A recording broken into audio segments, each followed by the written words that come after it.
Ассалаумағалейкум, құрметті ықыласмендерім. Бүгінгі көрсетуімізде Тунигафон hakkında айтыс болады. Мейманымыз Азамат ақын. Ассалаумағалейкум, көргейлер. Экранның ар жағындағы көрермендер. Жаяу келдім Қожеліге айтыс айтуға. Қайтарым да тұлпар менен қайтпадым ба. Қарақалпақ елімнің гүлі болған, сөйлесе сөзі шекер болған, комментарий жазған әрбір дос аман болсын, лайк басып, подписка етіп қойсаң, шығарамыз айтыстың небір түсін.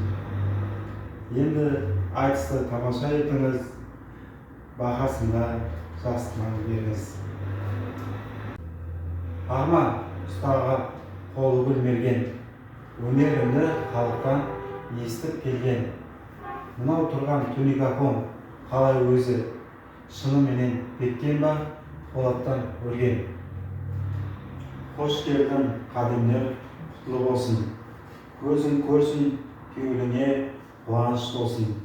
Бұл Тунигафон полаттан соғылған беккем, шипарға жапсаң үйіңе тыныштық болсын.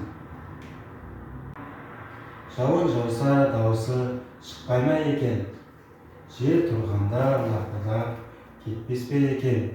Кең сарайдай үйімді жапқаннан соң, көршілердің алдында мақтанып жүргеннен соң, бір жылдан соң түсі қашып ұятқа қойып кетпес пе. Қатлам қорғаны бар қалбылау, қабырғасы қалың нағыз болат белі бар. Әрбір бүклемінде ұстаның демі бар. Шыдам беріп, мейлі боран, мейлі жауын. Майыспайды, сынбайды, Тунигафон бұл қорған. Бәрәкәлла, ұстаға сөзіне сендім. Өнерінің күшіне енді мен көндім. Сапалы Тунигафонды үйге алып барып, жақсы ниетпенен шипарға бөлдім. Енді сөздің басына қайтпаймыз ба. Қожеліде киелі мекенімнен, тұлпар мініп қайтуды арман етсең, сөз айтпаймын кеуіліңді қалдырмастан.